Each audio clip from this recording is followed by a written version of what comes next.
Here's your quick start guide for leveling your Bermuda grass with sand. First, you want the right type of sand, which we already established as being masonry sand. Second, you want the right amount of sand to put on that bad boy. I typically try not to exceed a ½ inch layer of sand when I'm leveling my grass. I recommend either between a ½ inch or a ½ inch. But how do you know how much to get in order to hit that number? If you order 1 cubic yard of sand for every 1,000 square feet of yard, you will find yourself right in the middle of that window between a ½ inch and a ½ inch. That's the sweet spot. So if you have a 1,000 square foot yard, order 1 cubic yard of masonry sand. If you have a 4,000 square foot yard, order 4 cubic yards. If you have a 5-acre yard, well, take up a new hobby. Some tools you're gonna need to do this is a wheelbarrow to cart that stuff all over your yard, and a square shovel to do the same thing by hand. Last thing you'll need is what's called a leveling rake, or some kind of long, flat surface on the end of a stick to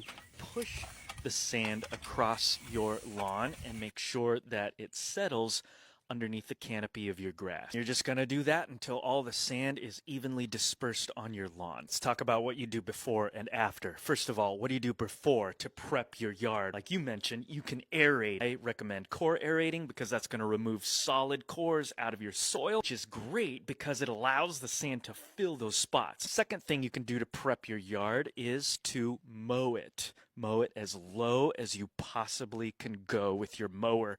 That's what you're going to lay your sand on. And the third and final thing to do for prep is to put down some fertilizer because you want that grass to grow once you've covered it with sand. Now, what do you do after you've put tons of sand on your grass? Well, after your initial freak out because you think you did something terribly wrong and destroyed your grass, water it every day for at least a week. If you're in a hot place like Austin, Texas in the middle of the summer, the sun will do the rest. That grass will pop through the sand.